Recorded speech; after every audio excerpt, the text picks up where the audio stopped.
Challenge చేస్తున్నా. నీకు దమ్ముంటే నువ్వు ముద్దకృష్ణం నాయుడికే పుట్టుంటే 1000 కోట్లు నేను దోచుకున్నట్టు ప్రూఫ్ చూపించు, నేను రాజకీయాల్లో నుంచి వెళ్ళిపోతా. లేదంటే నువ్వు ఎమ్మెల్యేగా రిజైన్ చేసి రాజకీయ సన్యాసం చెయ్యాలి. సవాలా? 1000 రూపాయలు 2000 అడుక్కున్నానంట. ఎవరి దగ్గర అడుక్కున్నా? నా ఇల్లు నగిరిలో ఉంది, నా ఓటు నగిరిలో ఉంది. ప్రతి ఎలక్షన్లో నేను ఇప్పటి వరకు నా ఓటు ఇక్కడ నగిరిలో వేస్తున్నాను. నా ఇంటికి వచ్చిన వాళ్ళని నా అన్నదమ్ములుగా గౌరవించి, నా అన్నదమ్ములకి ఏం చేస్తానో అదే వచ్చిన వాళ్ళకు కూడా అంతే గౌరవంతో పంపిస్తున్నాను. అలాంటిది నువ్వు ఆఫీసు లేదు, ఇల్లు లేదు, ఎవరో ఒక లీడర్ మీద పడి వాడి డబ్బుతో కాఫీ తాగుతావు, వాడి డబ్బుతో అన్నం తింటావు. వాడు డబ్బిస్తే కానీ గుళ్ళో హారతి పళ్ళెంలో కూడా డబ్బులు వేయవు. నువ్వు కూడా నా గురించి మాట్లాడితే ఎట్లా? ఈరోజు అడుగుతున్నా, నువ్వు ఏం మూటలు మోసావని. ఈరోజు నీకు అన్ని ఆస్తులు ఉన్నాయి చెప్పు. నాకు ఆస్తులు ఎలా వచ్చినాయో నా ఐటీ రిటర్న్స్ చూడు, నా బ్యాంక్ స్టేట్మెంట్స్ చూడు. ఏ ప్రొడ్యూసర్ ఏ సినిమా చేస్తే ఎంత అమౌంట్ వేశాడు, ఏ టీవీ షో చేస్తే ఎంత అమౌంట్ వేశారు, ఏ షాప్ ఓపెనింగ్ చేస్తే ఎంత వేశారు, ఏ యాడ్ చేస్తే ఎంత వేశారో క్లియర్గా ఉంటుంది. నువ్వు ఏం చేసావు, ఏం మూటలు మోసావు, ఏం కూలి పని చేసావు, లేకపోతే ఏం చెమటోడి పని చేసావో నువ్వు మీ ఆవిడ లెక్కలు చూపించండి. మీ ఐటీ రిటర్న్లు చూపించండి, మీ ఇది చూపించండి. అప్పుడు తెలుస్తుంది ఎవరు కష్టజీవి, ఎవరు కష్టపడి పనిచేశారు, ఎవరు అడుక్కున్నారు 1000-2000 అనేది మీకే అర్థమవుతుంది. ఎస్, గాలిబాను గారిని మొన్న నేను ఇంటర్వ్యూ చేశానండి ఇదే ఇష్యూ మీద. ఒక మహిళని ఆ రకంగా కామెంట్ చేయటం ఎంతవరకు కరెక్ట్ అని ఒక విధంగా ఇదే అంశాన్ని మీరు ఏదైతే రైజ్ చేశారో అదే టోన్తో నేను కూడా అడిగాను. ఆయన చెప్తున్నది ఏంటంటే, ఒకప్పుడు అంటే నా ఉద్దేశం ఆవిడ్ని కించపరచడం కాదు, 2000కి ఏదైనా చేస్తుంది అంటే దాన్ని వేరే యాంగిల్లో తీసుకెళ్తున్నారు. నా ఉద్దేశం ఆ రోజుల్లో డబ్బులు లేక 2000-3000కి కూడా అడిగే పరిస్థితి, చేయి జాచే పరిస్థితిలో ఉన్న ఆవిడ, శ్రీనగర్ కాలనీలో 12,000 రూపాయలకి రెంట్కున్న ఆవిడ ఈరోజు 1000 కోట్లకు పడగలెత్తిందని చెప్పే ఉద్దేశంలో ఉంది తప్ప దాన్ని ఇంకో రకంగా తీసుకెళ్ళొద్దు అని అంటున్నాడు ఆయన. రాష్ట్ర వ్యాప్తంగా మహిళల నుంచి పెద్ద ఎత్తున నిరసన వెల్లువెత్తిన తర్వాత ఈరోజు డైవర్షన్ చేయాలనుకుంటున్నాడు. అతని ఎక్స్ప్రెషన్ చూడండి. 2000 రూపాయలకి ఏదైనా ఈవిడ చేస్తుంది అని మార్కెట్లో వినికిడి. ఆయన ఎక్స్ప్రెషన్ చూడండి, ఎంత వల్గర్గా, ఎంత కేవలంగా మాట్లాడాడు. ఈ రోజుటికి నేను సినిమా చేస్తే ₹1 కోటి పైన ఇస్తారు. రీసెంట్గా చేశాను, ఆ వైట్ అమౌంటే మీరు అకౌంట్స్ ఇస్తాను చూసుకోండి. అలాగే నేను చేసే టీవీ షోస్ ఏవైతే ఉన్నాయో, జబర్దస్త్ కానీ, డ్రామా జూనియర్స్ కానీ, ఏదైనా కూడా ఈవెంట్లు కానీ, ఒక్క షోకి ఒక రోజుకి నాకు ఎన్ని లక్షల రూపాయలు ఇస్తారో అమౌంట్ అన్నీ వైట్ అమౌంటే కదా, అగ్రిమెంటు అకౌంట్లో వైట్ అమౌంట్ ఉంటాయి, అవన్నీ రికార్డ్ ఇస్తాను. ఏ రోజు 2000కి నేను ఎవరి దగ్గర చేయొచ్చని చెప్పాలి. రెండవది, మీ నాన్న గుంటూరులో లెక్చరర్గా ఉండేవాడు. లెక్చరర్గా ఉండేవాడికి ఈరోజు 1000 కోట్ల రూపాయలు ఎలా వచ్చాయి, మీకు ఎలా పంచిపెట్టాడో మీరు లెక్కలు చెప్పాలి. నేను చెప్పాల్సిన అవసరం లేదు. ఎందుకంటే నా ఆస్తులు, నా లెక్కలన్నీ ఐటీ రికార్డు, నా బ్యాంక్ స్టేట్మెంట్తో క్లియర్గా ఉన్నాయి. లేదు బినామీల పేరు మీద ఉన్నాయని మీకు అనుమానం ఉంటే అవి అయినా ప్రూవ్ చేస్తే నేను ఖచ్చితంగా నేను ఏదైతే ఛాలెంజ్ చేశానో దానికి కట్టుబడి ఉంటానని కూడా ఈరోజు చెప్తున్నా. అండ్ మూడవది, అంటే నగిరి ఇంటి గురించి ఏడుస్తాడు, హైదరాబాద్ ఇంటి గురించి ఏడుస్తారు, చెన్నై ఇంటి గురించి ఏడుస్తారు. చెన్నై ఇల్లు ఎప్పుడు కట్టాము, అది ఏ డేట్లో కట్టాము, ఏ డేట్లో గృహప్రవేశం చేశామో ఆన్ రికార్డే కదా, ఈరోజు మార్చేదానికి కాదు కదా.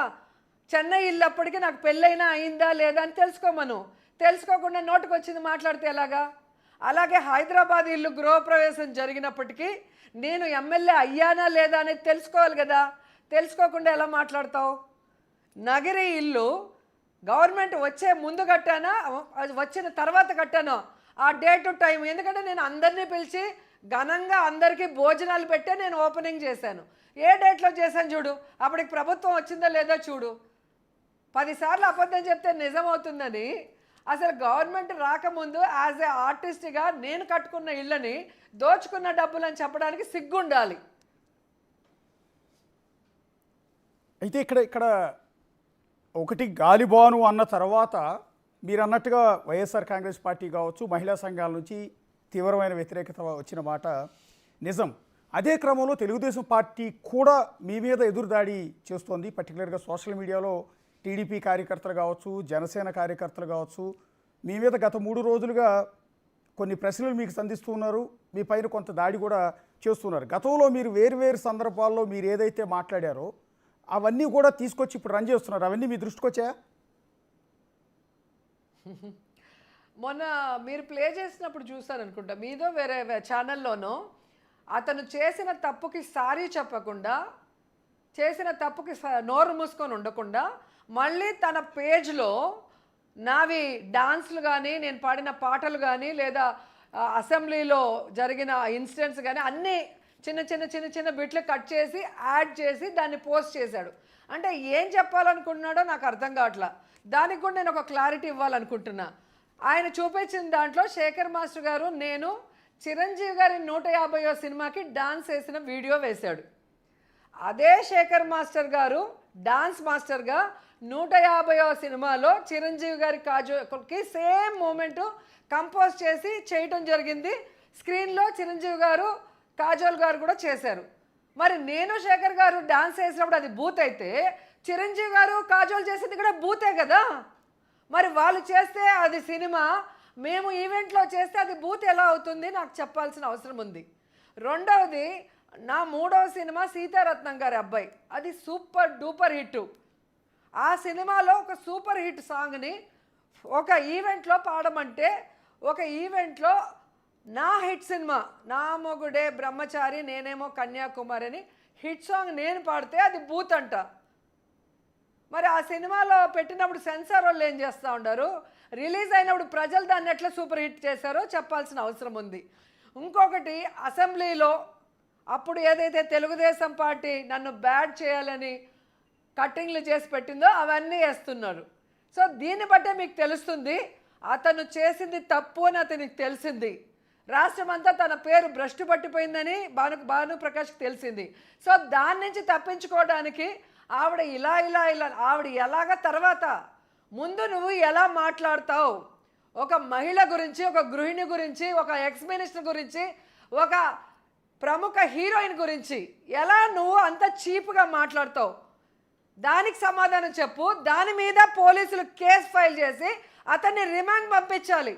ఎందుకంటే ఈరోజు వైఎస్ఆర్సీపీలో నుంచి తెలుగుదేశం పార్టీకి వెళ్ళారు కాబట్టి ప్రశాంత్ గారి మీద అంత ప్రేమ ఒలకించి రాష్ట్రం అంతా ఏదో డిస్కషన్లు పెట్టి ఇష్యూ అయిపోయినట్టు కేసులు పెట్టి లోపలేశారు కదా.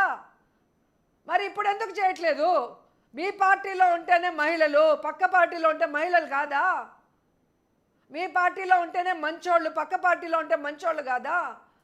మీతో కలిసి ఉంటే మోడీ గారు దేవుడు, లేకపోతే పిల్లాన్ని చూసుకోవడం చేత కాదు, తల్లిని చూసుకోవడం చేత కాదని మాట్లాడే వ్యక్తులు. మీతో బాగుంటే పవన్ కళ్యాణ్ పవర్ స్టారు, మీతో బాగలేని రోజు అతని గురించి ఎంత నీచంగా ఆంధ్రజ్యోతిలో, ఈనాడులో, టీవీ5లో మీరు ప్రచారాలు చేశారో పవన్ కళ్యాణే సొంతంగా ట్వీట్ చేసి ఏడ్చాడు, మా అమ్మని తిట్టారు, నన్ను తిట్టారు అని చెప్పి. సో వేరే పార్టీలో ఉంటే వాళ్ళని తిడతారు.